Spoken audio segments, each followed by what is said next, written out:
Saludos y bendiciones.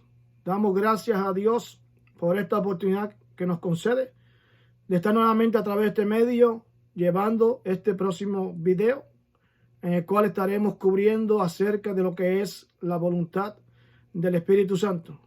Este que te habla es tu hermano en Cristo, el hermano Eduardo Ayala, y juntamente con mi amada esposa que se encuentra detrás de la cámara, hacemos que este video sea posible, dándole primeramente gracias a Dios, porque somos simple y sencillamente barro en las manos del alfarero. Esperamos que este video sea de grande bendición en tu vida y que sea para crecimiento a cada uno de nosotros. Nos encontramos en el tópico titulado El Espíritu Santo y su obra, o la obra del Espíritu Santo. Y hemos estado hablando acerca de las características del Espíritu Santo. Mencionamos la primera, que era conocimiento. El Espíritu Santo es una persona, tiene conocimiento. Y esta segunda característica que vamos a estar hablando en este video es la voluntad del Espíritu Santo. El Espíritu Santo tiene voluntad. Y esto se encuentra en 1 Corintios capítulo 12. Y quiero mostrarle primeramente, antes de entrar de lleno al capítulo, quiero mencionarle algunas preguntas que quiero que usted vaya analizando mientras vamos desarrollando, estudiando este capítulo 12 de 1 Corintios. Preguntas son las siguientes. ¿Qué es voluntad o qué entendemos por voluntad? Número 2, ¿quién es el que se glorifica en un don? ¿El Espíritu Santo o Jesucristo? Pregunta número 3, ¿cuál es la diferencia entre dones, ministerios, operaciones? Pregunta número 4, ¿por qué el Espíritu Santo escoge dar un don en particular en un momento en particular? Pregunta número 5, ¿son todos los dones del Espíritu Santo para hoy en día? Y pregunta número 6, ¿por qué algunos cristianos creen que algunos de los dones del Espíritu Santo ya no existen en la iglesia de hoy? Repito, 1 Corintios capítulo 12, versículos 1 al 11. Este capítulo 12 de 1 Corintios tiene 31 versículos, pero solamente vamos a tocar del versículo 1 al versículo 11, y luego más adelante en otro video posiblemente tocaremos del versículo 12 al versículo 31. Bien, voluntad.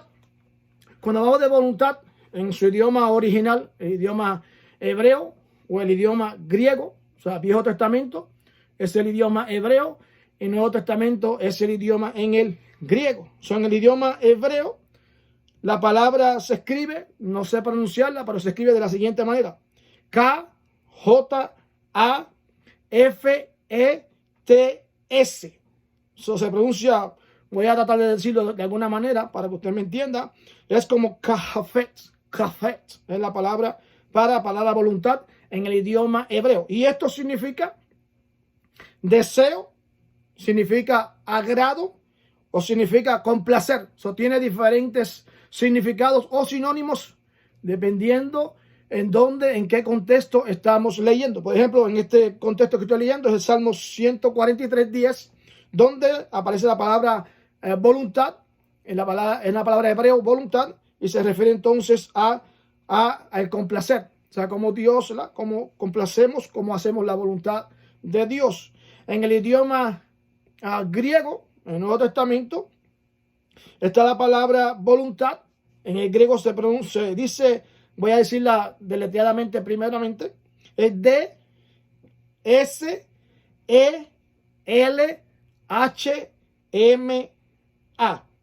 Es como algo así como Delsema es la palabra para el idioma griego en el Nuevo Testamento. Y el significado de esta palabra o sinónimos es determinación, elección y deseo. Es decir, que el Espíritu Santo tiene determinación, tiene deseo, tiene elección, tiene agrado, tiene complacencia.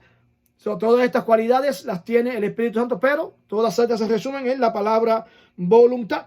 Esto se encuentra en Mateo capítulo 7, versículo 21. Esa es la palabra voluntad en el libro del Nuevo Testamento.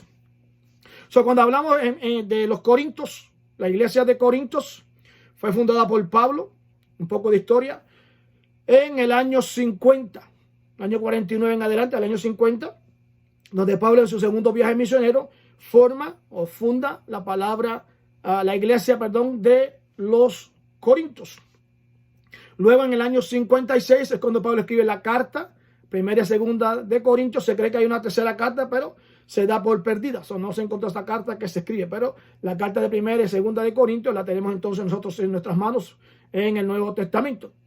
Cuando Pablo escribe esta carta a los Corintios, la hace por varias razones. Entre ellos, los Corintios eran prepotentes, eran idólatras, sacrificaban a los ídolos, practicaban la fornicación, practicaban orgías, hacían un sinnúmero de actos paganos, los cuales entonces Pablo escribe. Pablo recibía las malas noticias de esta iglesia. Cuando usted lee el libro de Hechos, capítulo 18, habla de cuando Pablo funda esta iglesia, y Pablo escucha este tipo de noticias que llegan hacia él, donde lo contristaron. Pablo estuvo en esta iglesia de Corintios, repito, el libro de Hechos, capítulo 18, año y medio, 18 meses, Pablo estuvo trabajando con esta iglesia de Corinto, dándole forma, estableció el liderazgo de la iglesia, y luego siguió predicándola a la área donde Dios le había enviado.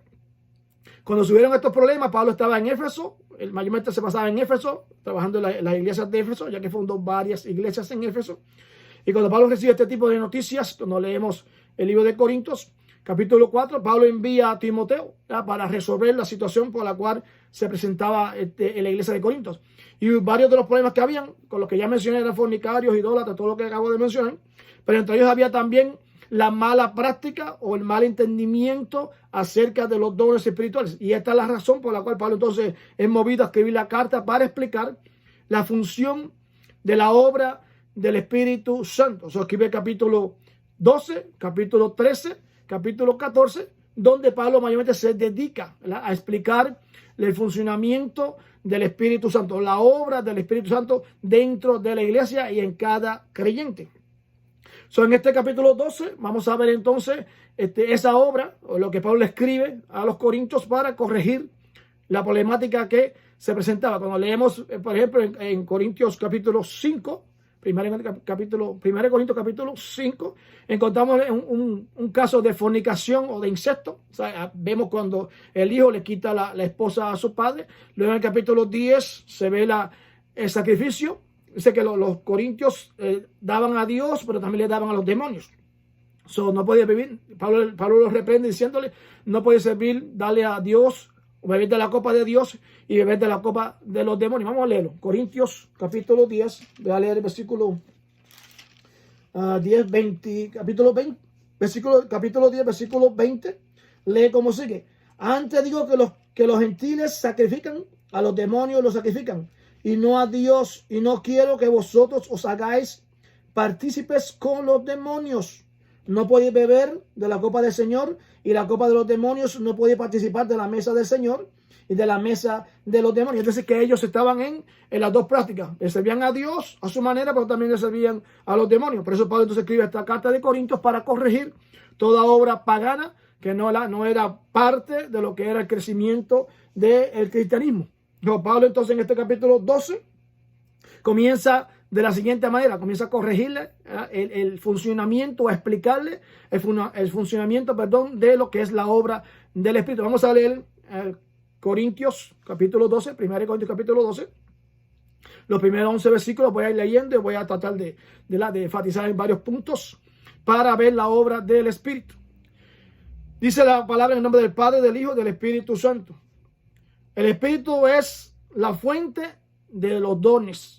Sin Espíritu Santo no hay dones. Sin Dios no hay dones. Y sin Jesucristo no hay dones. Aquí estamos hablando entonces de la variedad de dones espirituales y la unidad que hay entre Padre, Hijo y Espíritu Santo. Lee como sigue del versículo 1 al versículo 3. No quiero, hermanos, que ignoréis acerca de los dones espirituales. Sabéis que cuando eras gentiles se os traviaba llevándonos como se os lleva a los ídolos mudos. Por tanto, os hago saber que nadie que habla por el Espíritu Santo llama a Dios o llama anatema a Jesús. Y nadie puede llamar a Jesús Señor si no es por el Espíritu Santo.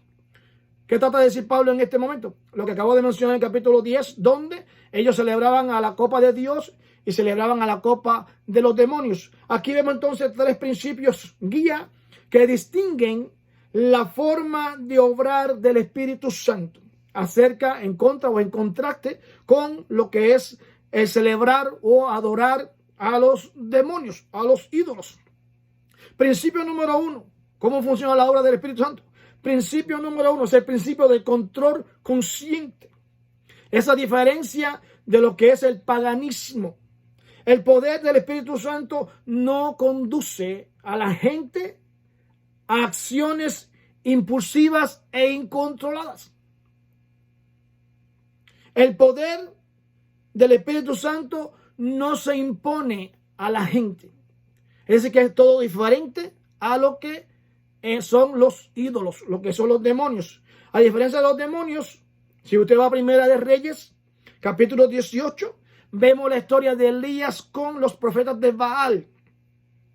Vemos la manera como Elías enfrenta a estos profetas de Baal y vemos entonces cómo los demonios dominaron, tomaron posesión de la voluntad de aquellos profetas. Dice que hacían rituales y se tajiaban la piel, chorreaba la sangre, se castigaban, sacrificaban porque estaban dominados bajo la voluntad de ese demonio. El Espíritu Santo no actúa, no obra de la siguiente forma como actúan o obran los demonios.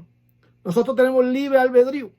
El Espíritu Santo solamente se manifiesta como Él quiere, cuando Él quiere, pero no en contra de la voluntad del creyente, sino que la voluntad del creyente sigue siendo intacta según el Espíritu la guía. El Espíritu simplemente guía al creyente a lo que Dios quiere que sea ejecutado en ese momento. Vemos los profetas de Baal y vemos en el Nuevo Testamento, en Marcos capítulo 5, cuando Jesús va a la ciudad de Gádara, se encuentra con el endemoniado gadareno. Vemos entonces cómo aquel demonio llamado Legión, que tenía en dominio la voluntad de aquel hombre gadareno. El demonio entra y se apodera de la voluntad de aquel que le permitió a este demonio entrar en su vida.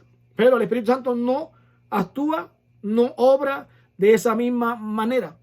El Espíritu Santo viene, se manifiesta, pero la persona está consciente de lo que está haciendo. Vemos el ejemplo de Pedro en el capítulo 10 del libro de los Hechos. Vemos cuando vino el Espíritu sobre Pedro estaba consciente. Vino el éxtasis, estaba consciente de lo que estaba pasando, no fue dominado por la voluntad, sino simplemente se le llamó, se le hizo un llamado, se le abrió una puerta para que fuera a la casa de Cornelio. No entró bajo un dominio o una imponencia del Espíritu Santo. Se le hizo un llamado, se le concientizó a lo que estaba llamado. Los demonios actúan, atacan y se apoderan de la voluntad de cada persona que le permite, cada persona que está apartada de Dios y practica lo que es el paganismo. Principio número 2 es el principio de que Cristo sea glorificado. Todas las manifestaciones del Espíritu Santo concuerdan con la verdad de Jesucristo. Cuando vamos al libro de Juan capítulo 15, versículo 26, vemos cómo el Espíritu Santo glorifica a Jesucristo. Y cuando vamos al libro de Juan también, capítulo 16, versículo 13 al 15, vemos cómo el Espíritu Santo glorifica y testifica acerca de Jesucristo. Quiere decir que la voluntad del Espíritu Santo es estar a la par al ministerio, a la persona de nuestro Señor y Salvador Jesucristo. Principio número 3 habla entonces de la fe. ¿La fe en qué? En la verdad de la sana doctrina. Por ejemplo, cuando usted va al libro de Romanos, capítulo 10, versículo 17, hay un verso famoso, conocido por todo creyente, donde habla claramente diciendo que la fe viene por el oír la palabra de Dios. Es decir, que la obra del Espíritu Santo, para que la fe crezca, se desarrolle, es basándose siempre en lo que está testificado en la palabra del Señor. Todo lo que hace el Espíritu está escrito ya en la palabra sagrada, en la sana doctrina. La obra fundamental del Espíritu Santo es colocar al creyente bajo el señorío de nuestro Señor y Salvador Jesucristo. Es todo lo que el Espíritu hace en la obra, contrario o contraste con lo que hacen los demonios. Pablo aquí en estos primeros versículos también le dice a los corintios: no ignoréis acerca, leímos acerca de los dones espirituales, porque, repetimos una vez más, ellos practicaban fuera de lo que era realmente el don o los dones del Espíritu. Tenían una competencia, tenían un enfrentamiento unos con otros porque anhelaban ser uno más grande que otros. Pablo entonces les exhorta que no sean ignorantes en cuanto a la obra del Espíritu. Cada persona que no se basa en la palabra tiene un conocimiento muy pobre acerca de las enseñanzas y las experiencias del Espíritu. Toda la obra del Espíritu está registrada en la palabra del Señor desde el libro de Génesis hasta el libro de Apocalipsis. Todo lo que usted necesita saber acerca de cómo obra el Espíritu Santo está escrito ya en la palabra sagrada de la sana doctrina. Si tenemos un entendimiento muy pobre o muy sencillo acerca del Espíritu, hay que ver cuál es la razón. Si estamos leyendo, si estamos escudriñando o simplemente estamos escuchando a aquellos que hablan del Espíritu, pero de una manera profunda, de una manera que llegue, que entendamos la obra gigante desde el Génesis hasta el Apocalipsis que obra el Espíritu Santo. Todo está cuánto tiempo yo dedico mi vida, mi ser, a escudriñar la Escritura, a buscar lo que Dios realmente enseña a través de la Escritura, a través de su Santo Espíritu. El Espíritu Santo nos convence de pecado, de juicio y de justicia, pero tenemos que estar escudriñando la Escritura. Juan 5:39, escudriñar las Escrituras, porque en ellas parece que está la vida eterna. No crecemos, no nos desarrollamos escuchando a otra persona. Sí, amén, se le recibe, se le escucha el mensaje, pero siempre que escuchamos a una persona predicar o enseñar, es bueno que analicemos, que vayamos, que anotemos y que verifiquemos por la palabra cuánta verdad hay sobre lo que esa persona acaba de enseñar o sobre lo que ese hermano acaba de predicar. Estamos llamados a escudriñar la Escritura. También hay una palabra que se encuentra aquí, es la palabra anatema, en el versículo 3, porque os tantos hago saber que nadie que hable por el Espíritu de Dios llama anatema a Jesús, y nadie puede llamar a Jesús Señor si no es por el Espíritu Santo. La palabra Señor, que se menciona aquí en este versículo 3, tiene dos connotaciones diferentes dependiendo en el contexto que estemos leyendo. En el Viejo Testamento la palabra Señor es Adón, A-D-O-N. Adón significa amo, significa Señor, el dueño, ¿verdad? El que está sobre el dominio, el que controla todo. Y esa misma palabra en el griego, la palabra Señor es kurios, que también significa amo. El Señor, el dueño, es el que domina, el que está sobre todas las cosas. Puede ser una persona terrenal, en este caso. Por ejemplo, los reyes terrenales eran los amos, eran los kurios de aquel entonces. Cuando se acercaba un rey, un emperador, solo la multitud, la nación, se inclinaba a él porque ese era el Señor. Ese era el rey, era el emperador, era el grande, era el que tenía todo dominio, tenía el control de cada una de estas personas en aquel entonces. Se les reconocía como el kurios, como la persona grande. Y igualmente en el pueblo de Israel, cuando había un rabí grande o un hombre grande como lo fue Moisés, era un Adón, era el amo, era el Señor, era la persona que estaba por encima de todos. Pero para referirse a nuestro Señor y Salvador Jesucristo, la palabra correcta es la palabra Adonai, que significa Señor sobre Señor. El Señor de señores, mi Señor. Adonai es la palabra que se usa entonces en el Nuevo Testamento para referirse a el Señor de los cielos, el Señor sobre todos los señores. Y la palabra anatema significa maldición o maldito. Cuando una persona en el libro de Levítico, cuando estudiamos el libro de Levítico, vimos en el capítulo 22 que Dios no aceptaba cuando se hacían los sacrificios sacerdotales. Dice el esquema sacrificial anatema es alejado de Dios sin esperanza de ser redimido.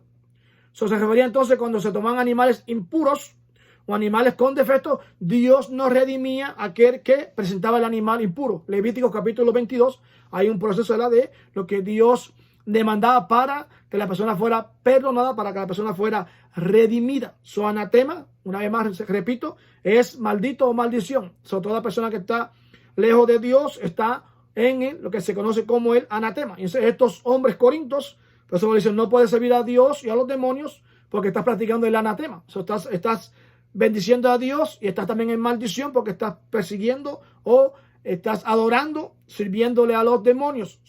No puedes llamarle Señor a los demonios y no puedes llamarle Señor a nuestro Señor Jesucristo. Estaban entonces en ese tipo de enfrentamiento. Por eso Pablo está corrigiéndole acerca de la obra del Espíritu.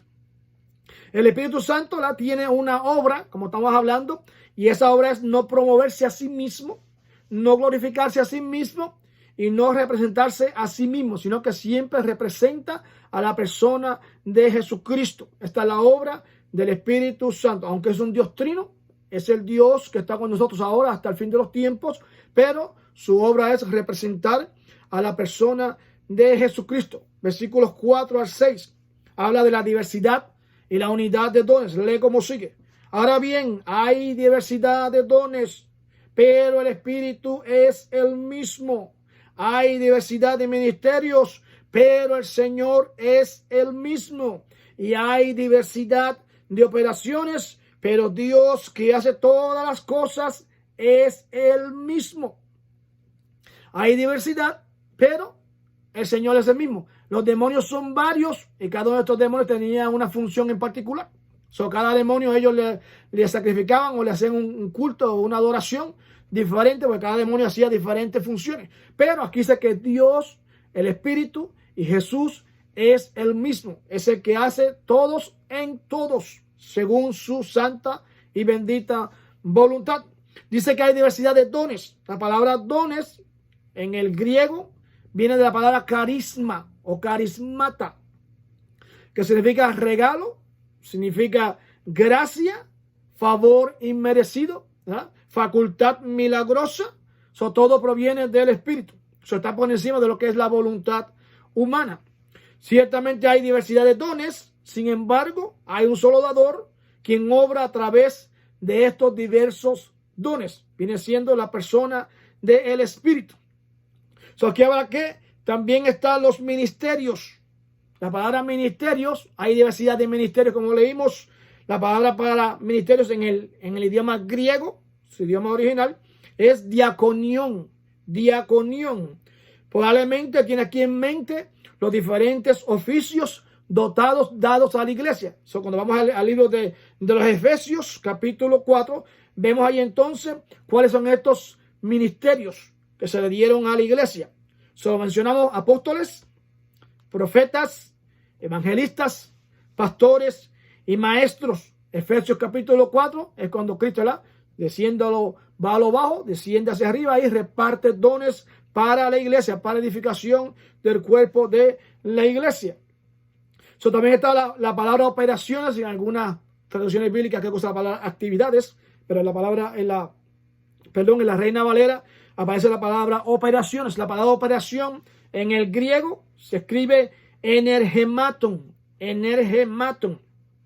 que significa actividad, algo que está activo, algo que está en función. Y de aquí aparece la palabra, para nosotros en el español, es la palabra energía, energético, energizar. Es una palabra que encierra poder, algo que está en poder, algo que está en el momento, está activo. Eso está en el libro de los Romanos, capítulo 12. ¿Saben? Aquí habla de dones, no de don. Cuando leímos, ¿verdad? Hay diversidad de dones. Dice dones con S, no don. Hay don, pero eso está en otra porción bíblica que estaremos viendo más adelante. Pero aquí Pablo se refiere a que hay dones. Hay más de uno. No dice don, dice dones. Los dones son diversos. También dice, no dice ministerio, como un solo ministerio. Dice ministerios, ¿verdad? Con S. Hay muchos ministerios, no un misterio. Muchos ministerios. Son diversos. Y también dice que hay muchas operaciones, no operación con singular, sino operaciones. Hay ministerios, dones, operaciones, pero, note bien, pero Dios, dice, pero Dios es el mismo. Aquí está la palabra en singular. No dice dioses, dice Dios. Dios es el mismo. Dice Jesús o el Señor, aquí usa el término Señor. Dice Señor, no dice señores, dice Señor en singular, no señores en plural. Señor es uno. También menciona el Espíritu, no dice espíritus, dice Espíritu, es uno. ¿Sobre la diferencia? Dones con S, porque son diversos, son muchos, pero Señor es uno, Espíritu es uno y Dios es uno. Son diversidades, pero al mismo tiempo funcionan como uno. Repito una vez más, hago énfasis, Pablo aclara esto porque hay muchos demonios que tienen diferentes funciones. Usted va a Efesios o Gálatas capítulo 5, 6, menciona entonces una lista de los gobernantes de las tinieblas y comienza a mencionar Pablo entonces varias funciones de los demonios. Pero aquí está mencionando que la obra del Espíritu, la obra del Padre y del Espíritu Santo es un solo Dios. ¿Okay? Es un término que explica, Dios significa Padre, Hijo y Espíritu Santo. Eso lo comprenderemos más adelante cuando estemos frente a él, como menciona el capítulo 13 de Primera de Corintios, capítulo 13, menciona que ahora en parte conocemos y en parte predicamos, pero cuando venga lo perfecto, entonces conoceremos todas las cosas como ha de ser conocidas. Porque hay un Dios Padre, porque hay un Dios Hijo, porque hay un Dios Espíritu Santo, no lo sabemos. Simplemente lo enseñamos como Jesús lo enseñó, porque está escrito en la palabra. Hay un Padre, hay un Hijo y hay un Espíritu Santo, y los tres son Dios. Pero Dios hace la obra. Aquí presenta Pablo mayormente la función de la Trinidad, Padre, Hijo y Espíritu Santo, que están envueltas en los dones, pero el que está activo, el que está con nosotros hoy día en la iglesia presente y en la iglesia que ha de venir, es la persona del Espíritu Santo. Cuando hablamos de ministerio, hablamos de operaciones y hablamos de dones, ¿verdad? Son ministerios totalmente diferentes o dones totalmente diferentes y cada uno de ellos tiene una función. Efesios, mencionamos capítulo 4, habla de los ministerios que son cargos o posiciones en la iglesia. Igual que lo que son las operaciones. Operaciones, Romanos capítulo 12, versículo 6 al 8, habla también de que hay funciones dentro del cuerpo creyente que es la iglesia, que son eventos que suceden a diario dentro del creyente o del cuerpo de la iglesia. Y están los dones, que son más diferentes porque los dones se hacen presentes de tiempo en tiempo. No todo el tiempo hay dones que se están haciendo real en la reunión o en el culto, en el servicio dentro de la iglesia. Es decir, operaciones y ministerios son de continuidad, pero los dones como tal, señales, milagros, suceden en definidos tiempos como al Espíritu le place hacer. Son ministerios y operaciones, para resumir de una manera más sencilla, ministerios y operaciones significa que son actos firmes y continuos en la iglesia. Dones como sanidad y milagros son poderes por los cuales han sido realizados a través de hombres por el Espíritu Santo en definido tiempo, en definido lugar, como Él le ha placido. Han habido milagros y ha habido sanidades y diferentes eventos sobrenaturales porque el Espíritu vio la ocasión y Él actuó de esa manera para manifestarse, para glorificarse. Pero ministerio y operaciones son ministerios continuos dentro de la iglesia. Todo esto afirma que Dios Padre, Dios Hijo y Dios Espíritu Santo están envueltos dentro de lo que es el ministerio de los dones espirituales.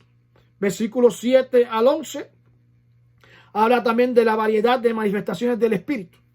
Vamos a leer versículos 7 al 11. Dice, pero a cada uno les dada la manifestación del Espíritu para provecho. Porque a este es dada por el Espíritu palabra de sabiduría, a otro palabra de ciencia, según el mismo Espíritu, a otro fe por el Espíritu, a otro don de sanidades por el Espíritu, a otro el hacer milagros, a otro profecía, a otro discernimiento de espíritus, a otros diversos géneros de lenguas, a otros interpretación de lengua. Pero, versículo 11, pero todas las cosas las hace uno y el mismo Espíritu, repartiendo a cada cual en particular como Él quiere. Ahí vemos la voluntad del Espíritu, repartiendo a cada uno en particular como Él quiere. El Espíritu Santo siempre se manifiesta. Juan capítulo 14, versículo 16. Estará con nosotros todos los días hasta el fin de los tiempos. ¿Verdad? Palabras dichas por el mismo Jesucristo en Juan 14, 16. Jesús dijo que el Espíritu Santo estará con nosotros para siempre, por siempre, hasta el fin de los tiempos. Pero hay ocasiones, muchas veces, donde pensamos que la presencia del Espíritu Santo es más evidente que en otras ocasiones. Hay ocasiones donde vemos al Espíritu que se manifiesta más cuando hay, por ejemplo, un don. Vemos entonces que el Espíritu se ha manifestado. Si no vemos un don activarse, creemos que el Espíritu no está presente. No, la Biblia enseña de que el Espíritu siempre está presente con el creyente. No debemos pensar que el Espíritu Santo está más presente cuando Él se hace manifiesto a través de un don o a través de varios dones. El Espíritu Santo siempre está presente con los creyentes, pero a veces Él es más evidente por medio de la manifestación del Espíritu. Repetimos, hay veces que es necesario que a través de un don se haga más evidente la presencia del Espíritu Santo. Ahora bien, voy a hablar un poco de una definición sencilla de cada uno de estos dones, 9 que menciono aquí, porque más adelante voy a hacer un video de cada uno de ellos, de la mayor parte de ellos, donde se manifestaron estos dones y cuál es la función, qué fue lo que pasó cuando ese don se manifestó y en quién se manifestó. Ejemplo, palabra de ciencia, solamente por una pequeña definición, es la habilidad única de proclamar la sabiduría de Dios. Hay un sinnúmero de citas bíblicas que hablan de la sabiduría de Dios y cómo se manifestó la sabiduría de Dios en diferentes personajes. Lo vamos a ver más adelante en un próximo video. Especialmente hay situaciones importantes donde muestran la sabiduría de Dios manifestarse. Un ejemplo, así que viene a la mente, es Hechos capítulo 7, Esteban. Cuando Esteban dice que habló con una sabiduría, ¿verdad?, que no podían resistir a aquellos que le estaban juzgando, a aquellos que lo estaban condenando. Hechos capítulo 7. Palabra de ciencia es la habilidad también de declarar conocimiento, el cual solo podía ser revelado sobrenaturalmente. Hay varios pasajes de la Biblia donde hablan de palabra de ciencia, cómo se manifestó esa palabra de ciencia en diferentes pasajes bíblicos. Lo estaremos viendo en un video más adelante. El don de fe. El don de fe es esencial para la vida de cada creyente. Mencionamos ahorita en el libro de Romanos, capítulo 10, que la fe viene por el oír.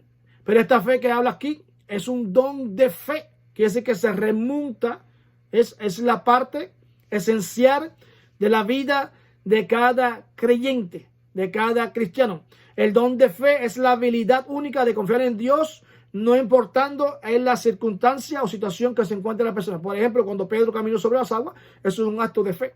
No hay persona que camine sobre las aguas si Dios no lo permite. Se remonta entonces por lo que es lo natural. Eso es un ejemplo de lo que es el don de fe. Dones de sanidades. Es el poder sanador que viene de parte de Dios, ya sea que lo reciba una persona o sea que una persona le sea dado. Dios se glorifica en estos dones de sanidad que vienen de parte de Dios. Hay un sinnúmero de ejemplos en la Biblia que hablan acerca de estos dones de sanidad, cómo funcionan y dónde Dios permitió que se manifestara el don de sanidad.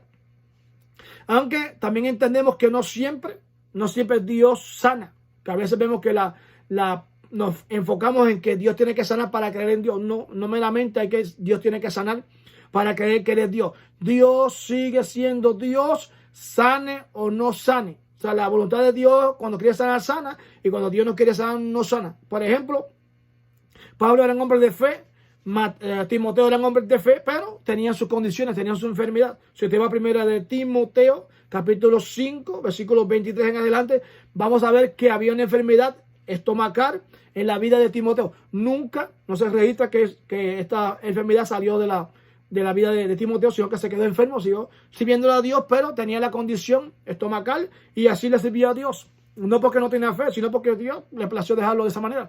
A veces una enfermedad lo que hace que nos fortalece, nos acerca más a Dios, dependemos más de Dios y confiamos más en Dios a través de una enfermedad. También mismo Pablo testifica, un hombre de fe, que Dios lo usó en sanidades y en milagros en diferentes ocasiones. Sin embargo, Pablo en Gálatas capítulo 4, él se queja de una enfermedad que tiene en el cuerpo. Tampoco fue sano de esa enfermedad. Pablo murió con esa enfermedad en el cuerpo. Gálatas capítulo 4, versículo 13 en adelante. Dios es el que decide, es su voluntad, es la voluntad del Espíritu cuando decide manifestarse en una sanidad o en un milagro. Sigue siendo Dios. Hacer milagros también es otra de los dones del Espíritu. Esto describe cuando el Espíritu Santo escoge pasar por encima de las leyes naturales y ejecutar un milagro. Todo está en la voluntad de lo que quiere hacer el Espíritu. Don de sanidad y don de milagro y el don de fe muchas veces lo vemos que son juntos, que trabajan juntos, pero no necesariamente son juntos todo el tiempo. Hay momentos donde hubo sanidad sin que hubiese fe, donde hubo milagros sin que hubiese fe. Dios actúa conforme a su santa y bendita voluntad. A Dios le place traer sanidad juntamente con la fe. Sí está registrado, pero hay muchas ocasiones donde Dios sanó sin exigirle fe al que recibió la sanidad. Repito, habrá videos más adelante donde iremos directamente con fundamentos bíblicos para explicar lo que estamos acabando de decir. Que no solamente a que la fe no necesariamente actúa siempre para recibir sanidad o para recibir milagros. Don de profecía es propagar el mensaje de Dios en una situación en particular, siempre de acuerdo con la palabra y con la obra actuar de la palabra a través del Espíritu. A veces tiene el carácter de predecir el futuro. Profecía no es meramente profetizar algo que viene del futuro, sino que profecía es también la palabra escrita. Profecía también es lo que pasó, lo que se escribió y luego se cumplió más adelante en el Nuevo Testamento. Veremos a ver más adelante también fundamento bíblico acerca del don de la profecía. Pero es preciso definir la profecía como la palabra escrita. La palabra escrita se le llama profecía, lo veremos más adelante. Discernimiento de espíritu. Es la habilidad también de decidir la diferencia entre doctrina verdadera y doctrina falsa, entre lo que es del Espíritu Santo y lo que no es del Espíritu Santo. La Biblia registra un sinnúmero de acontecimientos bíblicos donde aparece, por ejemplo, Satanás en el libro de 2 de Corintios, capítulo 11, versículo 14, se le llama a Satanás ángel de luz. Satanás a veces aparece y presenta como si fuera enviado de Dios, pero es un ángel caído que se viste de ángel de luz. 2 de Corintios, capítulo 11, versículo 14. Satanás apareció allá en el libro de Génesis, capítulo 2 y capítulo 3. Y trajo un mensaje que trajo confusión y hizo que el hombre y la mujer cayeran en aquel entonces. Satanás tiene la habilidad para torcer, para tergiversar, para engañar, para desviar al creyente. Por eso es que hay que escudriñar los espíritus, si vienen de Dios o si no vienen de Dios. Hubo también espíritus falsos en la boca de los profetas. Primera de Reyes, capítulo 22, versículo 21 en adelante. Primera de Reyes 22, 21 en adelante. Hubo mentira en la boca de los profetas. Eso también habla, a veces Satanás usa a una persona. Eso lo vemos en el libro de Hechos, capítulo 13, cuando estaba la joven adivina, que decía una gran verdad acerca de Pablo, pero era un espíritu inmundo lo que estaba en ella, afirmando que Pablo y Bernabé eran hijos de Dios Altísimo.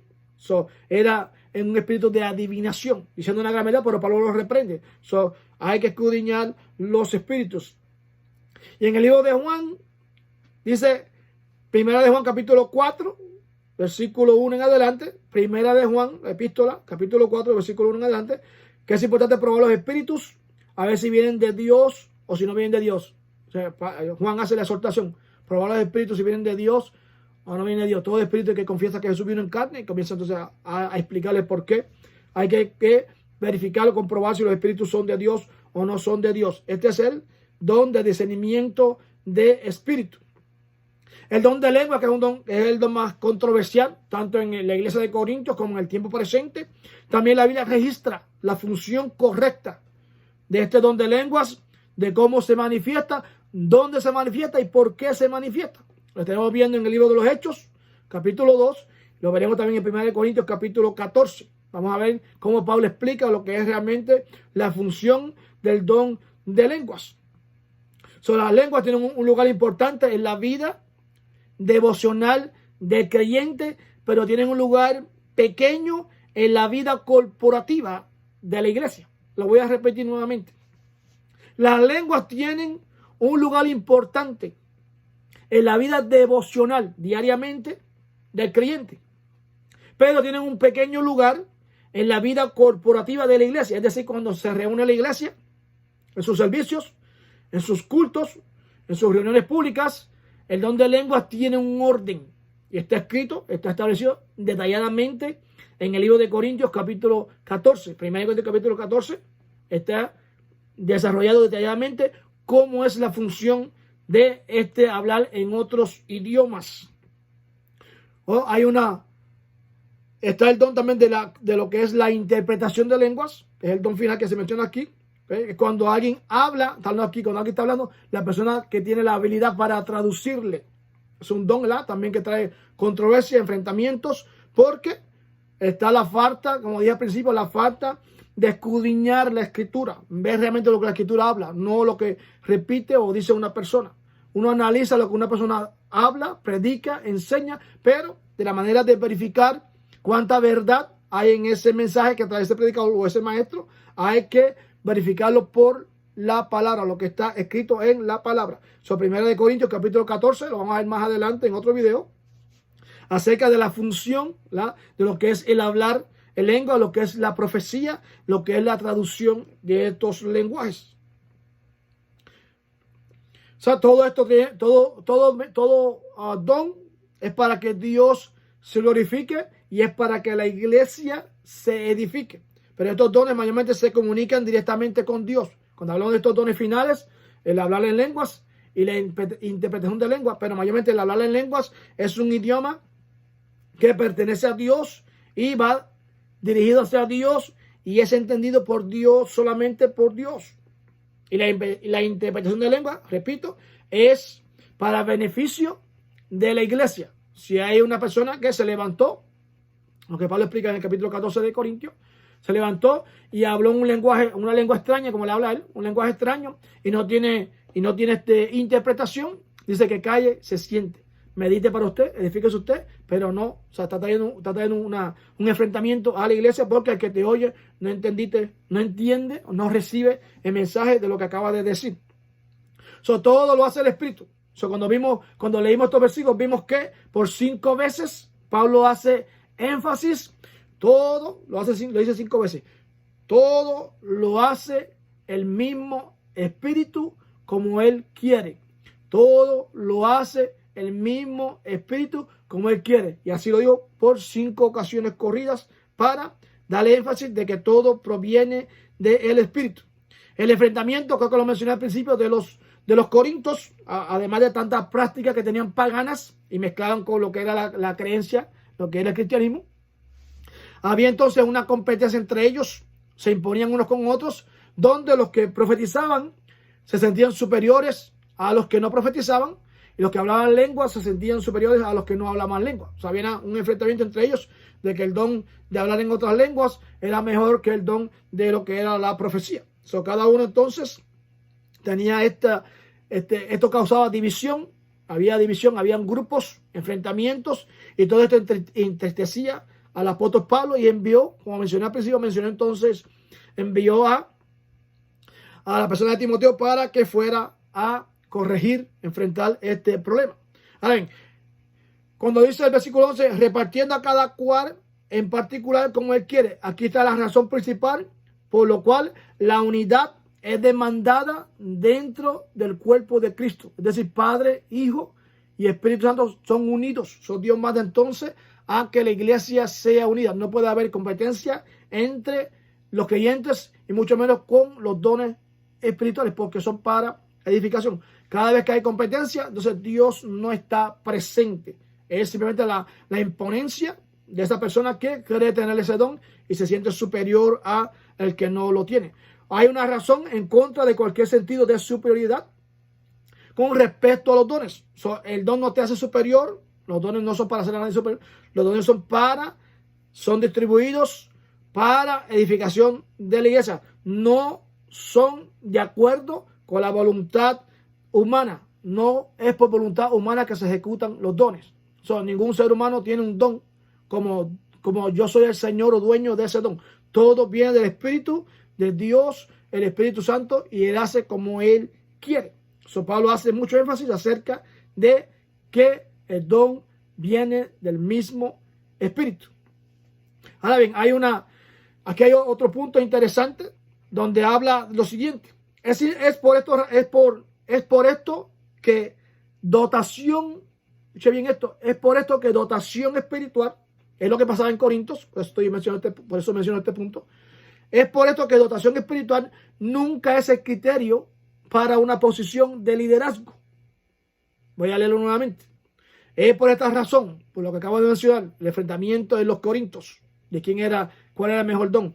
Es por esta razón que dotación espiritual nunca es el criterio para posición de liderazgo entre creyentes, entre la iglesia. Pero madurez cristiana y carácter sí lo son. Cuando usted va al libro de 1 Timoteo, para dar un ejemplo de lo que está diciendo el apóstol Pablo aquí, 1 Timoteo capítulo 3, también lo dice la carta a Tito. Tito capítulo 1 creo que es, versículo 5 en adelante. Pero Timoteo capítulo 3, 1 al 13, habla Pablo de lo que es, dice, cuando usted anhela obispado o anhela el diaconado, hay un sinnúmero de características, hay un fruto que da la persona que quiere el obispado o anhela el diaconado. Irreprensible, marido a la mujer, que sepa sujetar, que tenga autoridad sobre su familia. Y hace un sinnúmero de puntos que se demandan o se requieren de la persona que anhela un liderazgo dentro de una congregación. Hay otro punto que se menciona en ese capítulo 3 de Timoteo, y es que dice que sean sometidos a prueba. La persona que anhela obispado va a ser o era sometido a prueba. La persona que anhelaba diaconado era sometido a prueba. A veces la verdad que ellos tenían lo que se necesitaba para tener esa habilidad de ser líderes de la iglesia. Ahora bien, el lado contrario, donde dice que esta dotación espiritual nunca es el criterio para posición de liderazgo, ahí nos remontamos entonces a 1 Samuel, capítulo 9, versículo 8 en adelante, es la historia de Saúl. Saúl fue el hombre que Dios cogió para ser rey de Israel, pero cuando usted lee la historia de Saúl, el rey Saúl, el primer rey de Israel, usted va a ver que siempre fue rebelde a la palabra de Dios. No fue obediente a lo que Dios le mandó que hiciese. Era desobediente. Y antes de ser rey, cuando dice que salió a buscar las ovejas o las cabras de su padre, Dios manda a Samuel a encontrarse se encuentra con Samuel. Él va a visitar a Samuel, se encuentra con Samuel, y ahí Samuel le trae palabra de Dios. Pero dice que Saúl, cuando regresó, dice que venía una compañía de profetas, y Saúl dice que se encontraba profetizó con los profetas. Por eso dice que dotación de un don no es el criterio para una posición de liderazgo. Fue profeta, pero fue rebelde, y lamentablemente la Biblia registra que Saúl se perdió. Los dones los da el Espíritu y se manifiesta como él quiere, y aún personas rebeldes, como acabo de mencionar, como Saúl, Dios le place utilizarlo. Dios es el que hace como él quiere hacer, porque es la voluntad del Espíritu. Es para testimonio, fue para testimonio de Saúl, el que Dios lo usó bajo el don de profecía. Él no lo valorizó, no lo vivió conforme a lo que Dios le había dado, pero Dios se glorificó, Dios quiso que tuviera la experiencia de profetizar para testimonio a sí mismo. Vemos también en el Nuevo Testamento, vemos a Judas, apóstol. Apóstol es un don, Dios le dio el don de apostolado a un llamado a Judas. También, ¿qué hizo Judas? Siempre se inclinó por el mal, se apartó. Repito, un don no es dotación, no es el criterio para una posición de liderazgo. Es cuestión de moldear, cuestión de madurez, es cuestión de ir creciendo como creyente para entonces Dios tomar la decisión de tenerte como un líder para bendición, edificación a tu vida y edificación a aquellos, a la iglesia, a la congregación, donde Dios te permita ejercer, donde Dios quiere que ese ministerio sea de bendición en esa iglesia. A ver, el Espíritu distribuye en particular como Él quiere. Se le escoge el momento, el lugar en particular para glorificarse como Él quiere. Repetimos, el objetivo principal de la obra del Espíritu Santo es siempre glorificar a Jesús en su forma, en su naturaleza y en carácter sobre nosotros. Es decir, moldearnos, dando forma, dando forma para que seamos semejantes a nuestro Señor y Salvador Jesucristo. No es lo contrario. ¿Okay? Es cuestión de ir creciendo, de ir madurando, de ir dando fruto y dando testimonio para que te edifiques tú y edifiques también a aquel que te sigue o aquel que ve, aquel a que tú tienes acercamiento para compartir la palabra del Señor.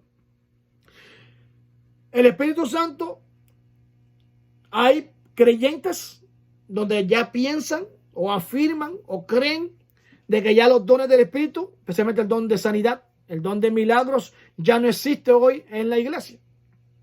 Esto es un asunto que ha dividido grandemente el cuerpo de Cristo, tanto en lo teológico como en lo espiritual. Hay esta división de que unos creen que sí, otros creen que no.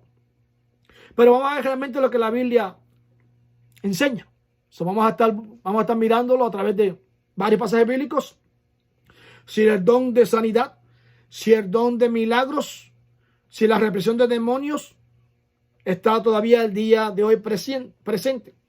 Los cristianos que creen, hay cristianos que creen que los dones de enseñanza, los dones de administración son todavía dados y necesarios en la iglesia presente.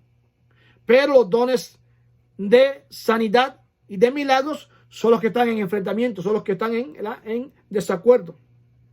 Son los dones comunicativos, administrativos, mencionamos maestros, pastores, profetas, evangelistas. Y los dones milagrosos, son los que todavía hoy día creen muchos creyentes, no personas de afuera, sino personas creyentes, que estos dones ya se extinguieron con los apóstoles. Es decir, cuando los apóstoles desaparecieron, murieron, estos dones se fueron con los apóstoles. Es importante observar que tales divisiones o categorías no son bíblicas. No hay fundamento bíblico donde diga que cuando los apóstoles partieron o se fueron, murieron, o los mataron, los sacrificaron, los dones se fueron con ellos. Porque el don no es voluntad humana. Los dones pertenecen al Espíritu y el Espíritu todavía está presente hoy en el tiempo actual y seguirá viniendo y seguirá estando presente hasta que la iglesia sea levantada. Los dones del Espíritu están para hoy o ya no son dados por Dios. ¿Qué dice la Biblia acerca de la continuidad de los dones espirituales? No voy a entrar en muchos detalles porque voy a hacer un video más adelante donde señala entonces de lo que la continuidad de los dones. Pero voy a mencionar algunas citas bíblicas. Por ejemplo, Marcos capítulo 16, 17 en adelante. Se le llama a los dones señales. ¿Por qué se le llama señales? Lo vamos a ir más adelante en otro video. ¿Por qué se le llama señales a los dones? Pero voy a mencionar algunos de ellos. Y estas señales seguirán a los que creen en mi nombre. Echarán fuera demonios. Hablarán nuevas lenguas. Aparece aquí como una señal. Tomarán en la mano serpientes. Beberán cosas mortíferas. No les hará daño. Sobre los enfermos pondrán las manos y sanarán. Por aquí se le llama señales. ¿Por qué se le llama señales? Lo veremos más adelante en otro video. Hechos también, capítulo 2, habla también entonces de que el Espíritu Santo seguiría entonces de generación en generación. Voy a leer el versículo de 33 de Hechos capítulo 2. Así que saltando por la diestra de Dios y habiendo recibido del Padre la promesa del Espíritu Santo, este es Pedro cuando dio el mensaje a la multitud, ha derramado esto que vosotros veis y oís, porque para vosotros es la promesa del Espíritu Santo, para vuestros hijos, para todos los que están lejos, para cuanto el Señor Dios llamare. La promesa del Espíritu Santo, específicamente, incluyendo dones milagrosos, es una promesa para todas las generaciones, para cuanto Dios os llamare. El Espíritu todavía está presente en la iglesia actual. Corintios capítulo 14, también Pablo hace una exhortación parecida a la que hace Pedro. Versículo 12, 1 Corintios capítulo 14, versículo 12. Lee como sigue. Así también vosotros, pues que anheláis dones espirituales, procurad abundar en ellos. ¿Para qué? Para edificación de la iglesia. El propósito de los dones espirituales, incluso dones de sanidad o dones de milagros, es la edificación del cuerpo de Cristo. Cada don es para que Dios sea glorificado. No hay indicación de que estos dones se fueron con los apóstoles. Ahora, las personas que tienen el entendimiento o que ellos aseguran o verifican o quieren o no verifican, será la correcta, no verifican, pero aseguran de que estos dones terminaron, es lo que habla en Corintios capítulo 13, versículo 8. Pero siempre es recalcado y recalco nuevamente, hay que leer el contexto. Si no leemos los contextos, si leemos textos fuera de contexto, malinterpretamos la enseñanza y enseñamos de una manera errónea. Ellos hablan, los que dicen que no hay don de milagros, sanidades y represión de demonios hoy día, se basan en el libro de Corintios, 1 Corintios capítulo 13, versículo 8, donde habla que las lenguas cesarán, la profecía cesará y la ciencia terminará. Esto no ha ocurrido todavía. El contexto no enseña que esto ha ocurrido. Dice, cuando venga lo perfecto, tampoco lo perfecto ha llegado todavía. Hay que leer en su contexto para entender lo que Dios está diciendo en ese capítulo 13 de Primera de Corintios. Todavía hay ciencia, todavía está el don de lenguas, todavía está la ciencia, la lengua que menciona aquí. Eso todavía está en el tiempo presente. Todavía no está lo perfecto. Eso está por venir cuando Cristo venga a levantar la iglesia. Eso menciona entonces estos creyentes se basan en estos textos para decir entonces de que ya las lenguas y ya los milagros y la sanidad ya terminaron. No.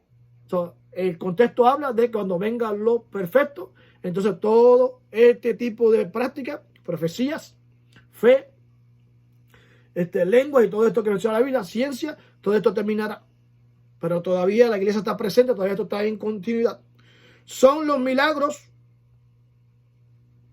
Si los milagros, aquí me dice que si los milagros son una autenticidad para creerle a Dios, lo mencioné al principio, hay pensar que vamos a creer en Dios como hacían los judíos. Querían creer en Dios a través de algunas señales que hiciera frente a ellos para entonces recibirlo como el Cristo.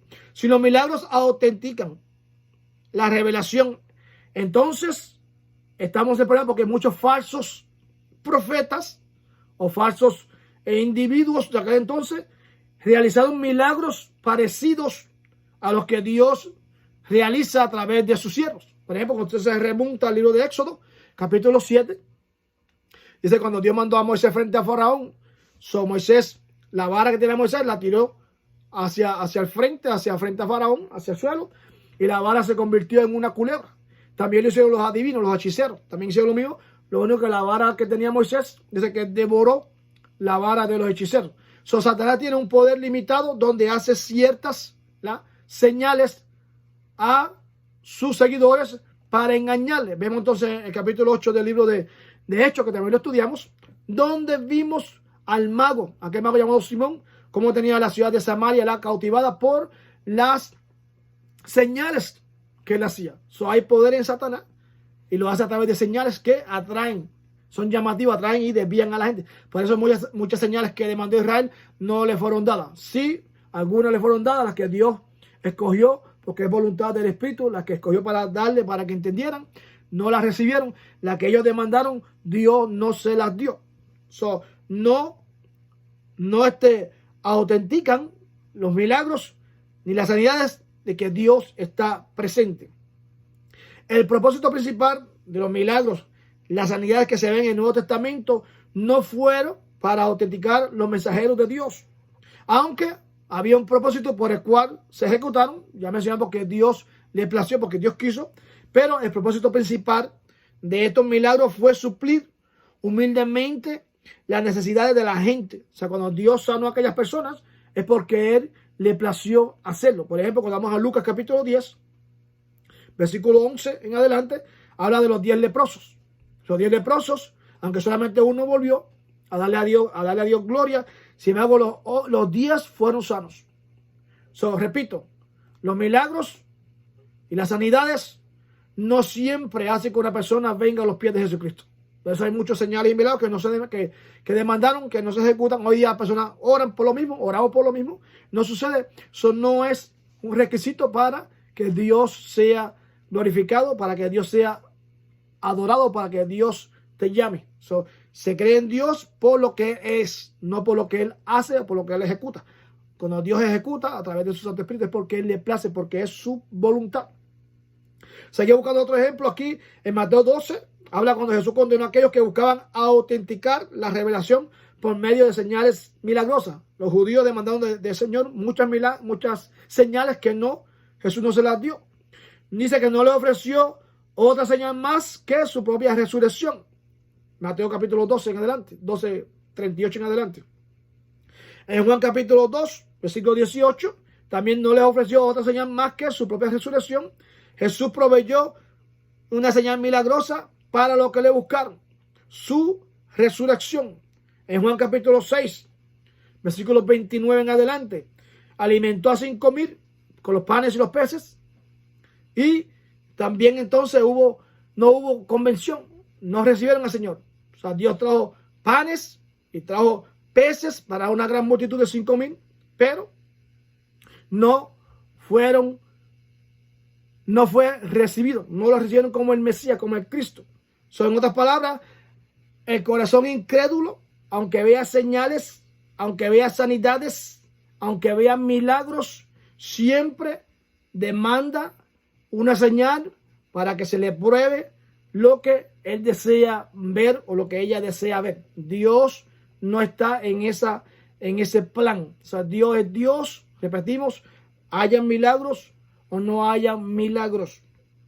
Dios se glorifica como Él quiere, cuando Él quiere y donde Él quiere.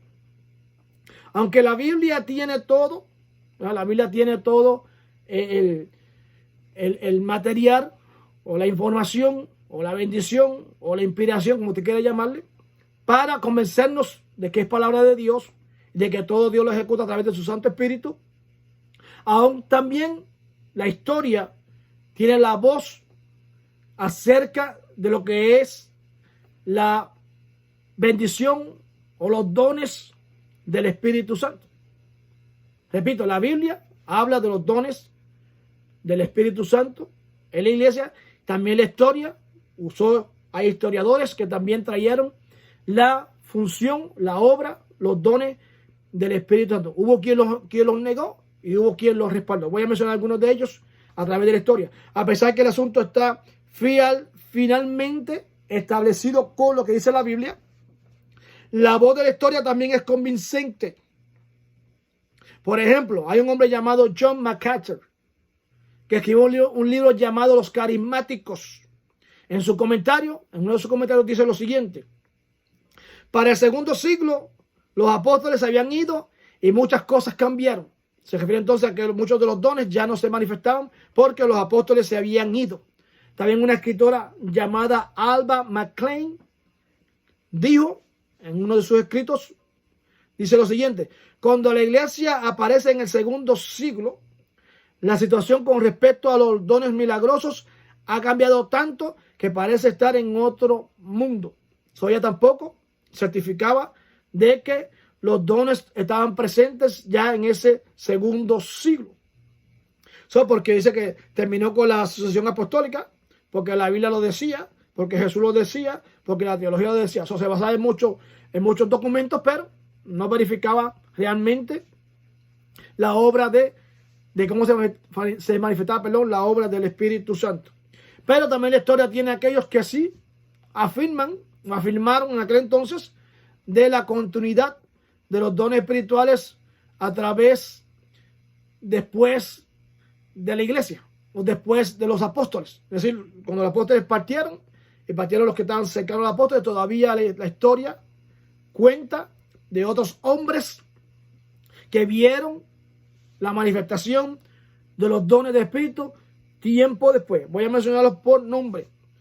La historia tiene otro testimonio y menciona a algunos hombres de la historia que dejaron por escrito lo que aconteció después que los apóstoles partieron. Clemente de Roma, Ignacio de Antioquía, Justino Martín, Ireno, Tertuliano, Policarpio.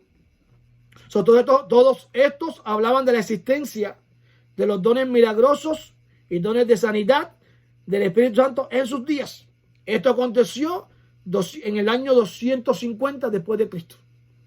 Quiere decir que estaban pasaron casi 200 años después de Cristo, donde todavía la manifestación de los dones de milagros y de sanidades todavía se seguían manifestando.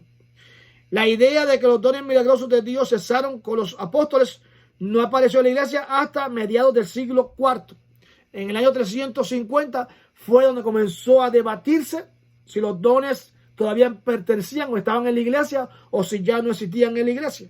O sea, en el año 350, ya para el siglo IV, en el año 400 en adelante, fue donde definitivamente la iglesia, los creyentes, tomaron la actitud de que ya los dones habían terminado, que ya los dones habían cesado, que ya no había los dones de sanidad ni los dones de milagros, ya habían cesado totalmente en el siglo IV después de Cristo. Pero todo creyente del año 250 hacia el tiempo donde nace la iglesia, el tiempo de Pentecostés, todos ellos creyeron y testificaban y confirmaban de que todavía existían estos dones de el Espíritu Santo, lo que es sanidades y lo que son los milagros. Hoy día nosotros como creyentes, basándonos en la Biblia, basándonos en la historia, que acabo de tomar el punto, pero mayormente la Biblia dice que el Espíritu Santo estará con nosotros todos los días hasta el fin. Y leímos en el capítulo 12 de 1 Corintios que es la voluntad del Espíritu que hace que se manifieste cada don. No pongamos en duda lo que está establecido en la palabra para oír la opinión, oír la interpretación de los hombres que no creen que estos dones sean en el tiempo presente. Si el Espíritu de Dios está presente todavía en el tiempo actual, eso quiere decir que todavía todos los dones siguen activos. Se van a manifestar cuando el Espíritu le plazca. Dios te bendiga. Grandes bendiciones para cada uno de ustedes. Nos veremos entonces, Dios mediante, en el próximo video. Bendiciones.